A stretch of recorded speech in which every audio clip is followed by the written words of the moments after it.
सरपंच साहेब, मी साधारणतः 1-1.5 वर्षापूर्वी तुमच्याकडे आलो होतो आणि तुम्ही भारतातला ग्रामीण भागातला नदी स्वच्छ करणारा पहिला प्रकल्पाची उभारणी तुम्ही केलेली आहे. या तुमच्या गावातून जाताना नाकाला रुमाल लावून जावं लागत होतं, एवढा घाण वास या नाल्याचा येत होता.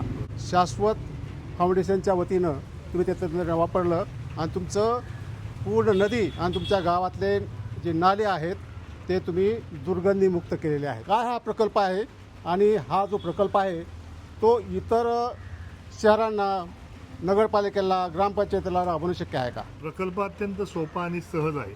2018-19ला मला वाटतं मंगेश भास्कर सर असतील, सुजित असेल, वगैरे सर असतील, कांबळे सर असतील, या सगळ्यांच्या माध्यमातून थोडी माहिती आपल्याला या EM प्रोजेक्टची मिळाली. मग त्यावेळेस आपण ते थोडंसं छोट्या प्रमाणात किंवा आपण सुरुवात केली होती आणि तो प्रकल्प तो एक टाकीत 3000 लिटरच्या अशा 2 टाक्या आपण त्यावेळेस लावल्या होत्या आणि आपण ते ड्रेनेज व्यवस्थेला आपण ते त्यावेळेस सोडत होतो.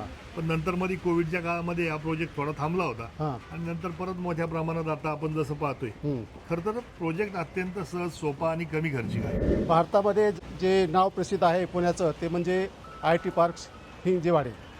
त्या हिंजेवाडीमधील सर्व IT पर्सन्स माझ्याबरोबर इथं हा प्रोजेक्ट कसा आहे तो पाहायला आलेत आणि त्यांचे काय प्रश्न आहेत त्या प्रश्नावर मात करण्यासाठी हा प्रोजेक्ट उपयोगी होऊ शकतो का, यासाठी ते पुण्याहून माझ्यासोबत इथं आलेले आहेत. तर त्यांचे प्रश्न काय आहेत आणि या EM सोल्युशनच्या माध्यमातून ते प्रश्न सोडवले जातील का हे आपण त्यांना विचारू. माझं नाव अनिरुद्ध करंदीकर. आम्ही आलो आहे ब्लूरिज टाउनशिप हिंजेवाडी. इथे 17,000 रहिवासी राहतात. मुळा नदीच्या बाजूला ब्लूरिज टाउनशिप हे मुळा नदीहून पिण्याचं पाणी घेतात. आता काही वर्ष ते पाणी अनट्रीटेड सुवेज आणि अनट्रीटेड पोल्युटंट्समुळे ते खराब होत चाललं आहे. वेगवेगळ्या इंटरव्हेन्शन्स विचार करतोय की काय करू शकतो हा प्रॉब्लेम सॉल्व्ह करायला. तेव्हा आम्ही मोठे साहेबांचा हा व्हिडिओ बघितला आणि कळलं की हे नॅचरल बायो रिमिडिएशन म्हणजे EM इफेक्टिव्ह मायक्रो ऑर्गॅनिझम्स वापरून पोल्युटंट्स ॲट सोर्स वास कमी करायचा, न्यूट्रलाइज करायचा हा प्रोजेक्ट. पण आम्हाला इन पर्सन येऊन बघायचं होतं. टेक्नॉलॉजी बरीच जुनी आहे पण अतिशय उत्तम प्रमाणे इम्प्लिमेंट केली आहे आणि या गावाचा प्रोग्रेसिव्ह माइंडसेट हा बघून आम्ही होपफुल आहोत की आम्ही हा प्रोजेक्ट हिंजेवाड्याला घेऊन जाऊ शकतो. नाव हिंजेवाडी आहे, पुण्यामधलं IT पार्क आहे. आपल्याला वाटतं की ही म्युनिसिपल कॉर्पोरेशन असेल पण ह्यांची आहे ग्रामपंचायत. बिलकुल. आणि या ग्रामपंचायत असल्यामुळं यांना पिण्याचं आणि वापरण्याचं पाणी शुद्ध मिळत नाही. कारण अगदी हिंजेवाडीच्या वरची जी गावं आहेत त्याचं सगळं घाण पाणी त्या नदीमध्ये येतं आणि त्या नदीचं पाणीच ह्यांना वापरावं लागतं. तर त्यांच्यासाठी मोठा प्रश्न आहे की हे पाणी कसं शुद्ध करायचं. मग त्या गावामध्ये जाऊन त्यांना काम करायचे. मग त्यांची गावं स्वच्छ झाली, नाली स्वच्छ झाली की यांना पिण्यास पाणी चांगलं उपलब्ध होऊ शकतं. नमस्ते, माझं नाव माधवी संशी आहे. आता हे जे EMचं बोलतोय आपण, हे नवीन काही नाही आहे, जुनंच आहे. पण तुम्ही इम्प्लिमेंट केलं हेच आश्चर्य वाटतंय. आपल्याला आता 78 इयर्स झाल्या आझादी मिळून. 78 इयर्समध्ये आपण आपला देश स्वच्छ ठेवू शकलो नाही, ह्याचं खूप दुःख वाटतंय. आणि आता हे जे EMचं बघितलं आणि असं वाटतं इतकं सोपं आणि सरळ वस्तू आहे हे करायला. नारायण गावचे जे सरपंच पाटे सर ह्यांनी जे प्रोग्रेसिव्ह माइंड ह्यांची जी आहे हे मला बघून खूप आश्चर्य वाटतं. हिंजेवाडी हा सगळ्यात रिच काय म्हणतात पंचायत आहे. एवढा पैसा आहे त्यांच्याकडे, आपण का नाही विचार करत आहे. आणि लोक तिथे अक्षरशः रडतायत की आम्हाला घाण पाणी पितोय आम्ही, तरी हे काही पुढं जातच नाही आहे. तर मला वाटतं की हे दादा आपल्या गावात यायला पाहिजे, हिंजेवाडीत सगळ्या सरपंचशी भेटायला पाहिजे. मग मला वाटतं काहीतरी हे परिवर्तन होईल इथे. मला जास्त काही बोलायचं नाही आहे. आपण माझं नाव अर्चना करंदीकर आहे आणि ह्यांची जी मिसाल आहे आता ह्या गावाची, आणि आम्ही इथे आलो आहे आणि काही इवन मुतारीच्या समोर आहोत तरी काही स्मेल नाही. आणि इथे त्यांचं हे जे ड्रमचा सिस्टम आहे EMचा खूपच छान. मला काही कुठलाही वास येत नाही आणि चांगलं आहे. म्हणजे असं काही गरम आहे असं काही नाही आहे, because there so much reaction happening. पण काही नाही आणि मस्त स्वच्छ आहे सगळीकडे. सगळे खुश दिसत आहेत आणि स्वस्थ दिसत आहेत. Basically that is important. नमस्कार, माझं नाव कमोडोर आनंद सोनसळे. आज इथला नारायणगावचा हा खूप छान प्रोजेक्ट बघून अत्यंत आनंद झालेला आहे. एक सगळ्यात मोठी गोष्ट आहे की इतके सातत्याने हे प्रोजेक्ट चालू झाला आहे आणि आता या 2 व्हिडिओजमधला जेवढा दिवस गेला आम्हाला त्याच्यात व्हिडिओमध्ये जेवढं स्वच्छ दिसलं त्याच्यापेक्षा अजून जास्त स्वच्छ आता इथे दिसलं. या प्रकल्पामागे जे मेन ब्रेन आहे ते शाश्वत फाउंडेशनचं आहे आणि या शाश्वत फाउंडेशनचे जे डायरेक्टर आहेत ते माझ्यासोबत आहेत, मंगेश भास्कर. तर मला थोडक्यामध्ये सांगा की हे जे तंत्रज्ञान आहे ते काय आहे आणि या तंत्रज्ञानाचा कशा प्रकारे वापर केला की त्यांची दुर्गंधी मुक्त झाली. माझं नाव Mangesh Kisan Bhaskar. Low cost hi-tech farming हे आमचं ब्रीद आहे आणि त्यातून शाश्वत शेती कशी करता येईल यात आम्ही काम करत होतो. आणि ते काम करत असताना आमच्या असं लक्षात आलं की दुर्गंधीयुक्त अर्क हे दुर्गंधीमुक्त आणि चांगल्या अशा कलरचे करण्यासाठी पहिल्यांदा आम्ही याचा उपयोग केला.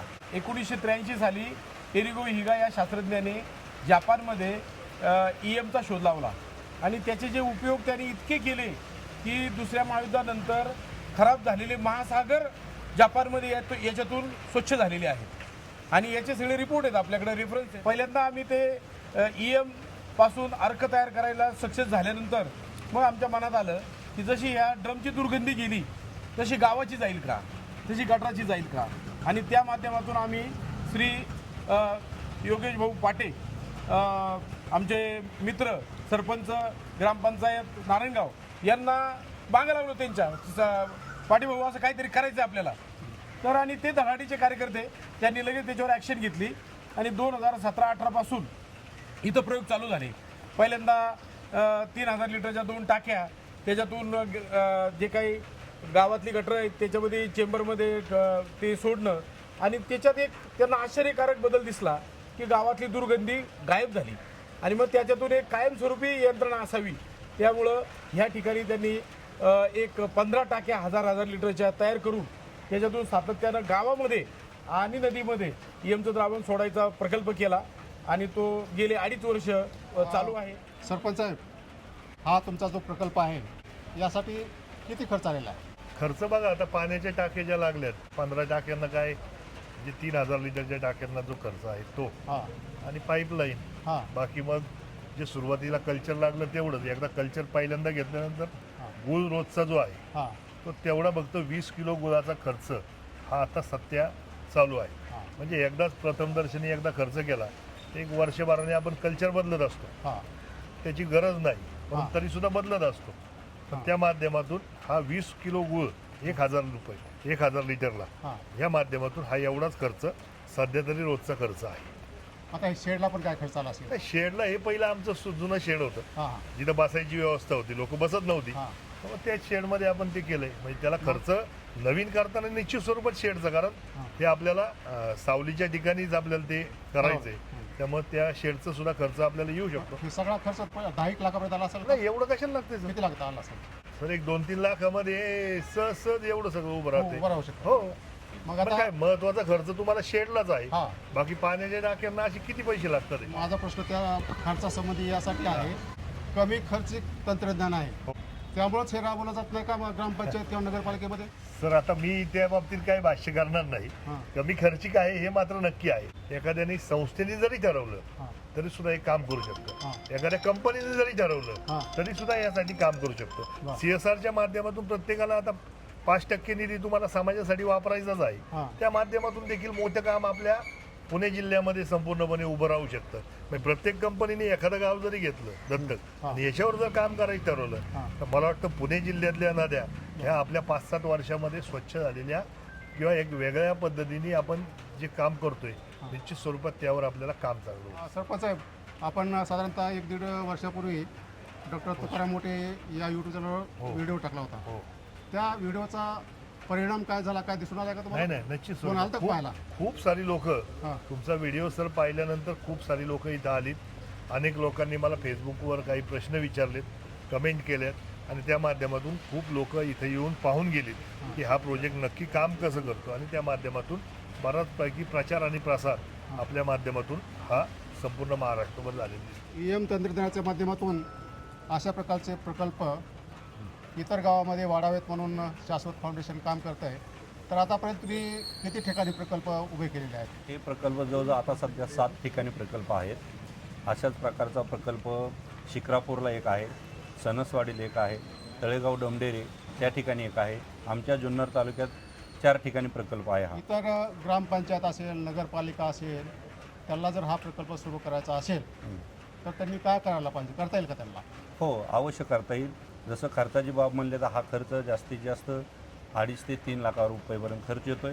घाण पाणी आहे ते आपण नदीत सोडतोय, तर त्याला जर आपल्याला दुर्गंधीमुक्त करायचं असेल तर अशा प्रकारचं आपण जर शाश्वत फार्मिंग फाउंडेशन किंवा नारायणगाव ग्रामपंचायत यांचा जो आदर्श घेऊन जर प्रत्येक ग्रामपंचायतीने ठरवले की आपण आपल्या लेवलवर या ठिकाणी ठीक आहे मोठा प्रकल्प आहे, परंतु ग्रामपंचायतनं इथं 15,000 लिटरच्या ऐवजी 10,000 लिटर, 5,000 लिटर, 7,000 लिटर अशा प्रकारचे जरी ड्रम लावले आणि दररोज समजा सुरुवातीला दररोज आपण सोडतो एवढं सोल्युशन म्हणून खर्च वाढतो, परंतु काही दिवसांनी जेव्हा दुर्गंधी कमी कमी होत जाईल तसं आपण दिवसाआड सोडू शकतो सोल्युशन. काही ठिकाणी आपण 2 दिवसाआड सोडू शकतो. असं करून त्याची जी कॉस्ट आहे बनवण्याची ती ॲटोमॅटिकली कमी होईल. म्हणजे ग्रामपंचायतला सुद्धा त्याचा फायदा होईल, दुर्गंधी राहणार नाही, म्हणजेच गाव हे निरोगी राहील. म्हणजे डॉक्टरांचा खर्च असेल किंवा इतर खर्च हा ॲटोमॅटिकली कमी होईल. नारायणगाव तालुका जुन्नर जिल्हा पुणे या ठिकाणचा जो EM प्रोजेक्ट आहे नदी दुर्गंधीमुक्त अभियानाचा, तर याचं प्रत्यक्ष वापर कसा केला जातो हे आपण या ठिकाणी पाहतोय.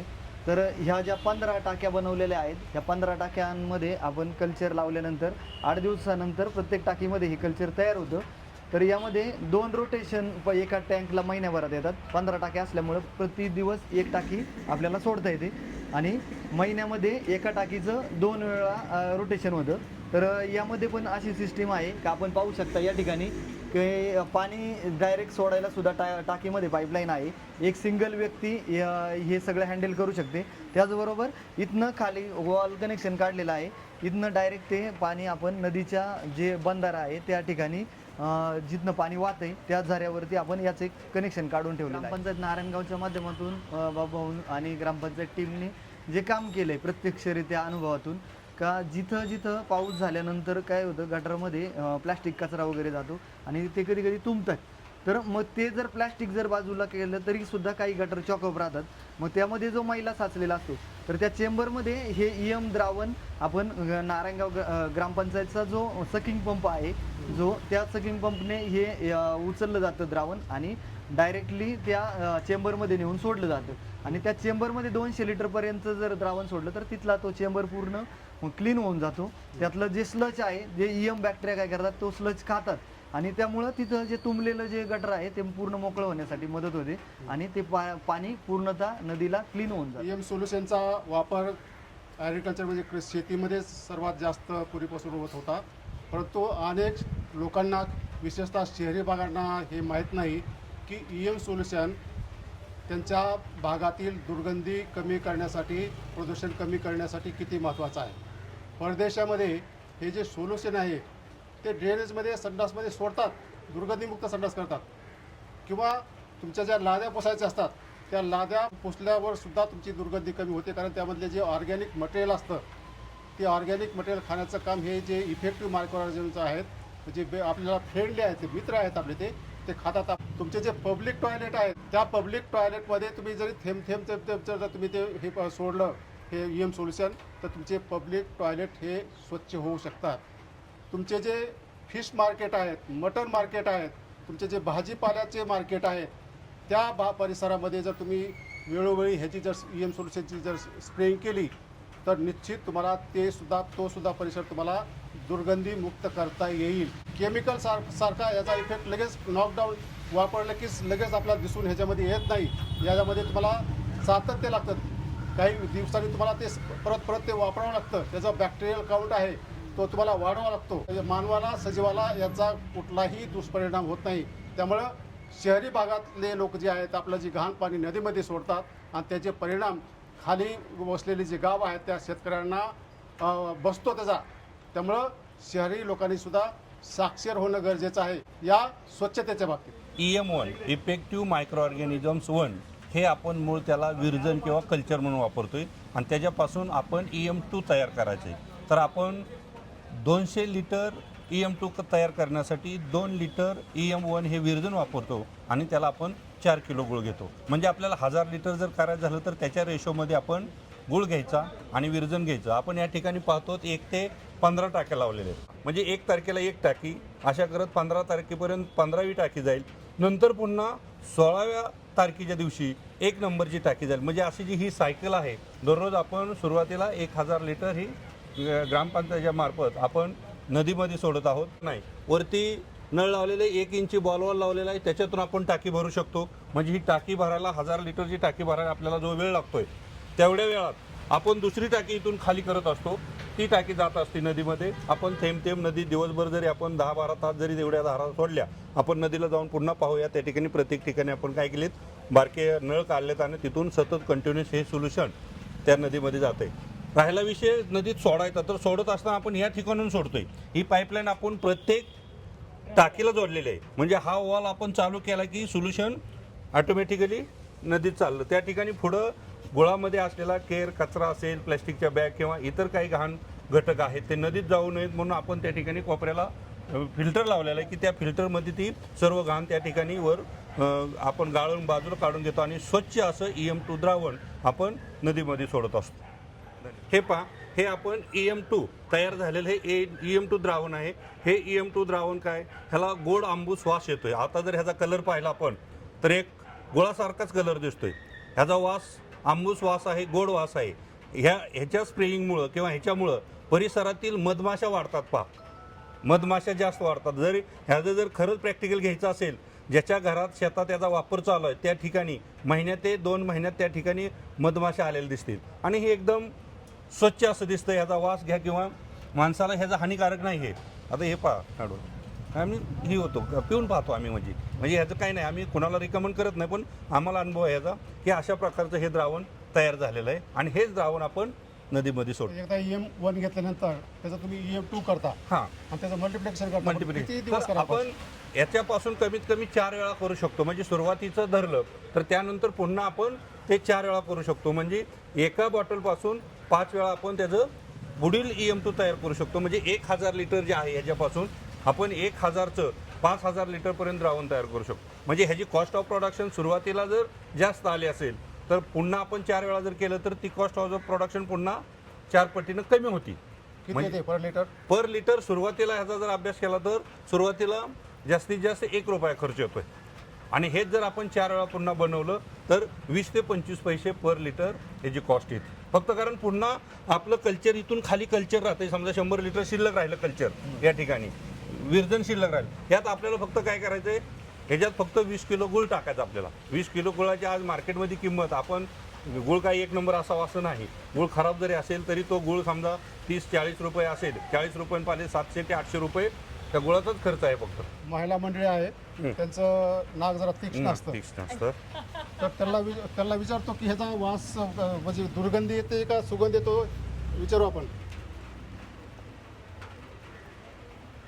दुर्गंधी नाहीये आणि आंबूस आणि जरा गोड. आंबट गोड वास आहे. हां, तुम्ही काय मॅडम?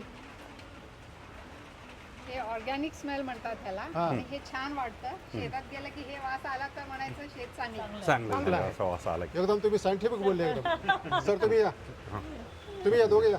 तुम्ही आता हे थोडं जास्त शिकले, त्यांची नाक यांचं किती रिसर्च वर्क. रिसर्च. गोड फर्मेंटेड वास आहे. घरी आम्ही कंपोस्टिंग कंबुचा. करतो. घरी कंबुचा आणि कीफर आणि असं सगळे फर्मेंटेड प्रॉडक्ट्स बनवतो. त्याचा असा गोड मस्त वास आहे. हां, तुम्ही घ्या सर. म्हणजे फर्मेंटेड बरोबर म्हणले तसंच छान, म्हणजे चांगलं वाटतं हा वास घेऊन. असं वाटत नाही की खराब आहे काही आहे. मधाचा वास आहे ना, मधाचा मधाचा वास वास. येतो. गुळाचं प्रमाण जर वाढवलं तर मधाच्या सारखं वास येतो. आपण नाल्यामध्ये हे सोल्युशन सोडलं तर बऱ्याचदा काय होतं, नाला तुंबला की त्यामधून अमोनियाचा गॅस निघतो बाहेर, हायड्रोजन सल्फाईड निघतो आणि ते तीव्र असतात ते गॅसेस हे. अति तीव्र. आणि ते नलिफाय करण्यासाठी तुम्हाला हे जर सोल्युशन टाकलं तर ह्या बॅक्टेरिया तिथं वाढतात, कुजवण्याची प्रक्रिया वाढवतात. आपल्या नाल्यामध्ये सडण्याची प्रक्रिया असते, या सडण्यामुळे गॅसेस तयार होतात आणि त्याचा घाण वास येतो. आणि जिथं कुजण्याची प्रक्रिया होते तिथं असा वास येत नाही. आणि त्या नाल्यामध्ये इफेक्टिव्ह मायक्रो ऑर्गॅनिझम नसल्यामुळं तिथं कुजण्याची प्रक्रिया होत नाही, सडण्याची प्रक्रिया होते. त्यामुळे तिथं कुजण्याची प्रक्रिया करण्यासाठी आपल्याला हे सोल्युशन आहे, म्हणजे जे आपल्या मित्र बुरशी आहेत, मित्र इस्ट आहेत, मित्र ॲक्टिनोमायसिट आहेत, ते सोडणं गरजेचं आहे आणि ते रेग्युलर सोडणं गरजेचं आहे. आपण इथं उभे आहोत ती आपली मीना नदी आहे. आता पाऊस आहे त्याच्यामुळे आपल्याला दिसतंय की पाणी आपलं जरी गडूळ असलं तरी स्वच्छ पाणी वरतून सगळं येतं आहे आणि त्या माध्यमातून खरं तर 1-2-3 महिने गेल्यानंतर मात्र आपले जे दोन्ही नारायणगाव वारुवाडीतलं, कारण ही 2 मोठी गावं इथून सुरुवात होती खरं तर नदीला जास्तीची प्रदूषित व्हायला. आणि त्या माध्यमातून आपण जे आपण पाहतोय की EM आपण जे 1000 लिटर रोज सोडतो ह्या माध्यमातून असेल, काही ड्रीप सिस्टीमच्या माध्यमातून ती पलीकडे पण आहे, त्या माध्यमातून आपण ते पाणी सोडत असतो रोज 1000 लिटर द्रावण आपण EM हे नदी पात्रात विसर्जित करतो आणि त्या माध्यमातून खरं तर नदी आपण स्वच्छतेसाठी काम करतोय ग्रामपंचायत नारायणगाव. दसक्रिया विधीसाठी ठेवलेला हा मंडप आहे. या भागामध्ये वैशिष्ट्य आहे साहेब, दसक्रियेला एवढी तुफान गर्दी असती, सगळ्या प्रकारची सगळ्या क्षेत्रातील लोक या ठिकाणी सकाळी हजर असतात आणि महाराजाच्या मार्फत प्रवचन दिलं जातं.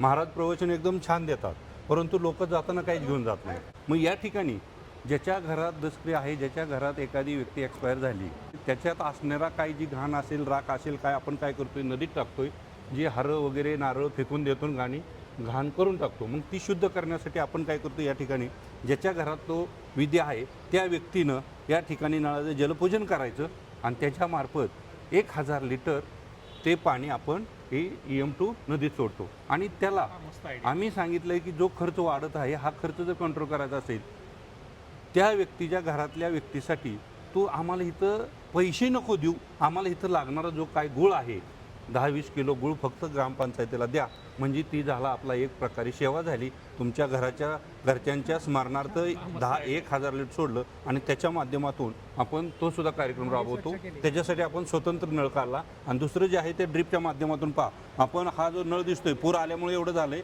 प्रत्येक ठिकाणी आपण बॉलवॉल काढलेत अर्धा इंची. आता जी टाकी चालू केली ती संपेपर्यंत वॉल चालू, आता इथं तेवढं चालू आहे, संपेपर्यंत ती चालू ठेवतो.